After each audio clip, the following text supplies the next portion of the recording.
बल्ले बल्ले है बीजेपी के लिए। बिल्कुल बल्ले बल्ले है और जगह जगह जुलूस भी निकलने लगे हैं।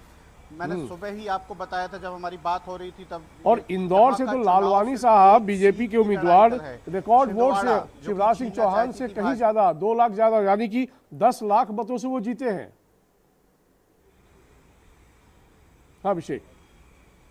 बिल्कुल, हालांकि इंदौर में प्रत्याशी जो है अपना नामांकन उठा लिया था हाँ और वहां पर उनके लिए खाली मैदान था, एक तरफा जीत थी। अरे साहब फिर लेकिन भी उन्होंने एक जीत रिकॉर्ड तो जीती बनाया है। होगी इसके ना। अलावा जो अब बड़ी इसमें भी बड़ी कुछ जीत मीन है, मेट निकाल दे होशंगाबाद क्या की किसी जीत का। भी 5 लाख है, खजुराहो की जीत भी 8 लाख पहुंच गई है। तो पिछली बार भी हमने देखा था लंबे मार्जिन से जीते थे, इस बार भी लंबे मार्जिन में। और छिंदवाड़ा जो हम आपको अपडेट दें ताजा, 1,13,000 वोटों से वहां पर विवेक बंटी साहू आगे चल रहे हैं नकुल नाथ से। यानी कि निर्णायक है, ये अंतिम दौर में चल रही है वहां पे काउंटिंग। निर्णायक जीत है, जुलूस निकालने लगे हैं। तो भाजपा ने कांग्रेस का वह इकलौता गढ़ जिसे वह बचाकर चली आ रही थी वह भी ढहा दिया है। तो कुल मिलाकर 29 में से 29 क्लीन स्वीप तो किया ही है। हालांकि अभी कुछ जगह गिनती चल रही, लेकिन सब जगह लगभग निर्णायक बढ़त पर पहुंच गए हैं। दिग्विजय सिंह वीआईपी सीट की बात करें तो वह खुद 90,000 वोटों से पीछे चल रहे हैं। ज्योतिरादित्य जो गुना से लड़ रहे थे, ज्योतिरादित्य सिंधिया, वह जो है लगभग 5 लाख वोटों से आगे चल रहे हैं। तो बहुत बड़ी जीत, बहुत बड़ी निर्णायक जीत की ओर सब बढ़ रहे हैं। और कुल मिलाकर ये कहा जाए कि मध्य प्रदेश में जो मिशन चल रहा था पिछले 2 साल से, भाजपा जो पूरी ताकत झोंक के रखी थी उसमें वह सफल हुई है। और कांग्रेस जो है वह अपना घर, अपने नेता, अपने कार्यकर्ता बचाने में असफल रही है। ठीक, हम फिर रुक करेंगे आपके पास। मयंक शुक्ला, बहुत देर से आपके पास हम नहीं पहुंच पाए, इसके लिए माफ़ी चाहता हूं, लेकिन आप कुछ कहना चाह रहे थे। आप पहले अपनी बात रखें, फिर हम सवाल करेंगे। कोई बात नहीं। विश्लेषक साहब की बात पे मैं बताना चाहता हूं, जो उन्होंने बड़ा स्पष्ट लाइन में कह दिया कि अगले 5 साल नरेंद्र मोदी, मैं आपको विश्वास दिलाता हूं कि वो प्रधानमंत्री पूर्व हो जाएंगे आज। और एनडीए जो घटक इनके दल हैं वो इनके साथ भी नहीं रहेंगे। और एक बात और बता देना चाहता हूँ विश्लेषक साहब, सर ये सब इनपुट कहाँ से लाते हैं सर? हमें भी वो सब जगह बता दीजिए, मैं भी थोड़ा सा अपडेट हो एक और जाऊंगा। इनपुट बताने जा रहा हूं आपको कि माननीय राष्ट्रीय अध्यक्ष श्री अखिलेश यादव जी और समाजवादी पार्टी देश की तीसरा सबसे बड़ा दल बनने जा रहा है। ये बात भी सबको जानकारी में होनी चाहिए।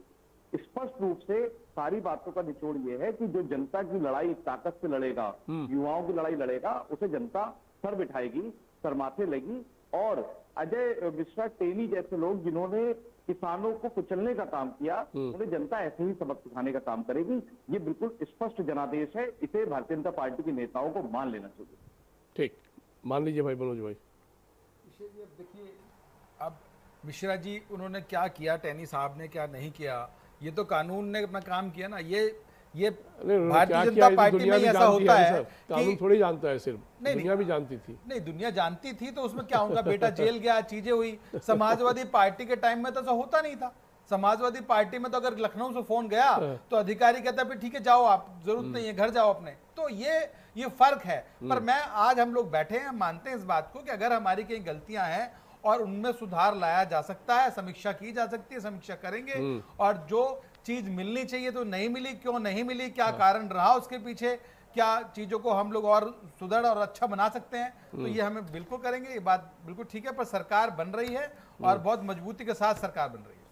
बहुत मजबूती के साथ सरकार बन रही है, ये बार बार शुक्ला जी आप ही को चैलेंज कर रहे हैं जी।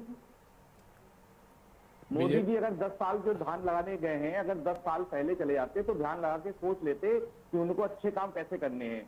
और उनको अब ध्यान लगाने की जरूरत है, उनके पास बहुत समय आराम से ध्यान लगाएंगे, क्योंकि नरेंद्र मोदी जी प्रधानमंत्री बनने नहीं जा रहे हैं किसी भी हाल में। ठीक है। संधू जी क्या कुछ आप ऐड करना चाहेंगे इसमें? नहीं, मैं अपने एसपी के मित्र के साथ बिल्कुल इस चीज पे एग्री करता हूं कि इन्होंने बिल्कुल ठीक कही। आज नरेंद्र मोदी की सरकार एक डर की सरकार चला रही। इनके अलाइज भी डरते थे, इनकी पार्टी के लोग भी डरते थे। धीमी आवाज में, अकेले में, हमें पता है वो क्या बातें करते हैं नरेंद्र मोदी जी के बारे में, अमित शाह जी के बारे में। उत्तर प्रदेश में क्या हुआ, एक बहुत अच्छी कैंपेन रन की है एसपी ने और कांग्रेस ने। बट एक चीज मैं आपके माध्यम पे कहना चाहता हूं कि योगी जी का भी इसमें एक हाथ है, जिसकी वजह से बीजेपी की जो हालत हुई है वो आज हुई है। तो जिसे कहते हैं इंटरनल कॉन्ट्राडिक्शन बीजेपी में बहुत है। बीजेपी के अंदर ही बड़े नेता हैं जो मोदी जी से डरते हैं। और जब एक सम्राट जो डर का साम्राज्य चलाता है, जब उसको फुल मेजोरिटी नहीं मिलती तो उसके साम्राज्य के पैर नहीं रहते, और मोदी जी के साथ यही ठीक सर।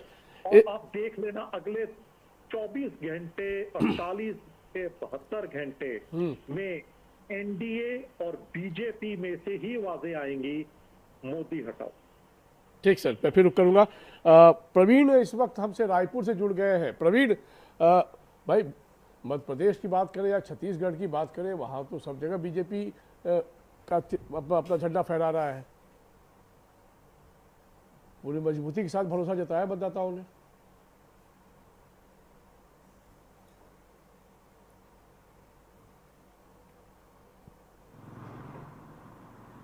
प्रवीण जी, देखिए छत्तीसगढ़ की बात करें तो छत्तीसगढ़ में जो है 11 लोकसभा सीटें हैं, और इस पर जो है पिछले चुनाव की बात करें तो पिछले चुनाव में जो है भारतीय जनता पार्टी के पास 9 सीटें थी, लेकिन इस बार जो है वो 10 सीटें आते दिख रहे हैं, क्योंकि एक सीट जो है कोरबा वो ही कहीं कांग्रेस ने जो है वो भी 24,000 के वोट से जो है वो बढ़त बनाई हुई। तो कहीं न कहीं जिस तरीके शुरू से ही जब लोकसभा चुनाव स्टार्ट हुआ तब से ही जब मोदी मैजिक की जो बात चल रही थी, पूरे देश की बात करें या फिर छत्तीसगढ़ प्रदेश की बात करें, तो लगातार जो है छत्तीसगढ़ में मोदी की गारंटी पर जो है वो चुनाव लड़ा जा रहा था। आज यही वजह है कि भारतीय जनता पार्टी जो है छत्तीसगढ़ में 9 में से जो पिछले चुनाव के 9 सीटों में से एक सीट जो है बढ़त पाई है। 11 में से 10 सीटें हैं वो जिस तरीके से भारतीय जनता पार्टी के खाते में जो है वो जाते दिख रहे हैं। और राजनांदगांव की लोकसभा सीट की बात करें तो Rajnandgaon Lok Sabha seat high profile seat है, क्योंकि वहां से कांग्रेस से पूर्व मुख्यमंत्री भूपेश बघेल चुनाव मैदान में थे। उसके सामने जो है संतोष पांडे जो वर्तमान में सांसद थे, वो दोनों के बीच जो है मुकाबला चल रहा था। हालांकि शुरुआती दौर पर जब रुझान आना स्टार्ट हुए तो जो है भूपेश बघेल बढ़त बनाए हुए थे। उसके बाद जब जैसे ही 12 पार हुआ उसके बाद जो है जस्ट जो है वो उल्टा होने लगा, क्योंकि जिस तरीके से संतोष पांडे लगातार फिर हर राउंड में वो आगे बढ़ते नजर आए और लगभग अभी वो 50,000 वोट से जो है वो आगे चल रहे हैं। तो कहीं न कहीं जिस तरीके से छत्तीसगढ़ में कह सकते हैं कि 11 में से 10 सीटें जो है वो जो है भारतीय जनता पार्टी के खेमे में जाता हुआ दिख रहा है। आने वाले थोड़ी देर में ही जो है वो स्पष्ट हो जाएगा। लेकिन जिस तरीके से कोई जो है अगर बस्तर सीट की बात करें तो बस्तर सीट जो है 45,000 वोटों से वो है आगे चल रहे हैं। कोरबा से अगर बात करें तो कोरबा से कांग्रेस जो है लगभग 25,000 वोट से आगे चल रही है। सरगुजा से बात करें तो लगभग सरगुजा से 70-80,000 वोट से जो है वो भारतीय जनता पार्टी के जो प्रत्याशी हैं चिंतामणि महाराज वो आगे चल रहे हैं। बिलासपुर से बात करें तो तोखन साहू है भारतीय जनता पार्टी के प्रत्याशी, वो लगभग 60-70,000 वोट से वो आगे चल रहे हैं। तो जिस तरीके से कहीं न कहीं जो तमाम जो लोकसभा सीटें हैं 11 में से 10 लोकसभा सीटें वो भारतीय जनता पार्टी बढ़त बनाई हुई है। जी 11 में से 10 सीटों पर भारतीय जनता पार्टी बढ़त बनाए हुए है। कितना बड़ा इम्पैक्ट, जहां धुरंधर पीछे चल रहे हैं, उत्तर प्रदेश में डेंट लगा है, बिहार में अच्छा ज़रूर किया है लेकिन बाकी कई जगह भारतीय जनता पार्टी को डेंट लगा है। ऐसे में अगर छत्तीसगढ़ की बात करें तो वहाँ के नेताओं का कद कितना ऊंचा हुआ है भारतीय जनता पार्टी में, जिन्होंने एक तरफा कर दिया चुनाव। देखिए निश्चित तौर पे जो है 10 सीट में जो है वो लगातार जो है भारतीय जनता जो है वो आगे बढ़ रहे। इसमें से जो 2 सीटें हैं दुर्ग और जो है वो राजनांदगांव, वो 2 जो सीटें हैं जिस पर जो है सिटिंग जो है एमपी को जो है टिकट दिया गया था। संतोष पांडे को जो है पूर्व मुख्यमंत्री भूपेश बघेल के खिलाफ राजनांदगांव सीट से जो है वो उतारा गया था। और दुर्ग की बात करें तो दुर्ग में विजय बघेल जो है वो सिटिंग सांसद थे, उसको जो है फिर से रिपीट किया गया। तो कहीं न कहीं अगर कद की बात करें तो जिस तरीके से बाकी जो और लोकसभा सीट था उस पर जो है नए चेहरे जो है वो ड्रम कार्ड खेला गया था भारतीय जनता पार्टी की। बस्तर की बात करें तो बस्तर में महेश कश्यप, उसको भारतीय जनता पार्टी ने अपना जो है वो उम्मीदवार बनाया था। बिलासपुर से बात करें तो बिलासपुर से तोखन साहू, उसको जो है अपना भी उम्मीदवार बनाया था। वहीं क्या बोलते हैं बोला जाए तो जिस तरीके से सरगुजा की बात करें तो सरगुजा से चिंतामणि महाराज जो है उसको अपना प्रत्याशी बनाया था। चिंतामणि महाराज जो है विधानसभा चुनाव में जो है कांग्रेस से बागी होकर वो भारतीय जनता पार्टी में पहुंचे थे, लेकिन उसको जो है बीजेपी ने मौका दिया। और जिस तरीके से बीजेपी का जो ड्रम कार्ड है वो जो नए चेहरे पे ज़्यादा रहा छत्तीसगढ़ में, क्योंकि सात एमएलए का जो है 7 एमपी के जो है वो टिकट कार्ड दिए गए थे। सरोज पांडे की बात करें तो सरोज पांडे एक बड़ा चेहरा है जो कोरबा से लोकसभा से उसको भारतीय जनता पार्टी ने अपना उम्मीदवार बनाया था। हालांकि सरोज पांडे राज्यसभा सांसद भी रहे हैं। ऐसे में जो बड़े चेहरे हैं वो कहें कि सिर्फ एक ऐसा चेहरा है सरोज पांडे जो कोरबा लोकसभा सीट से पीछे चल रहे हैं। बाकी जो और 9 सीटें हैं उस पर जो है भारतीय जनता पार्टी आगे चल रहे हैं। अगर कांग्रेस की बात करें तो हम कांग्रेस के जो तमाम बड़े धुरंधर नेता हैं वो इस बार मैदान पे थे।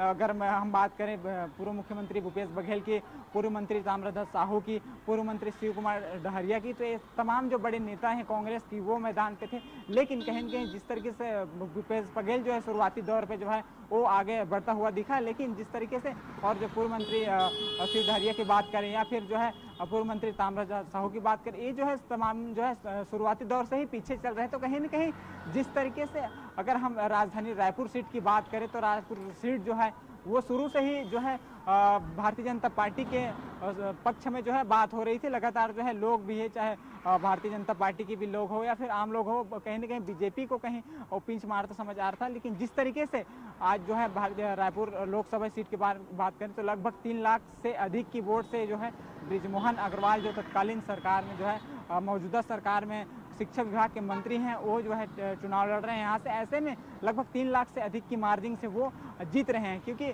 लगभग अगर ओवल और छत्तीसगढ़ की बात करें तो ये रायपुर एक ऐसा सीट था जो भारतीय जनता पार्टी को कोई परेशानी नहीं हुई और आसानी से जो है काफ़ी अच्छे जो है वोटों के मार्जिन से वो जीतता हुआ नजर आ रहा है। तो ये हम कह सकते हैं कि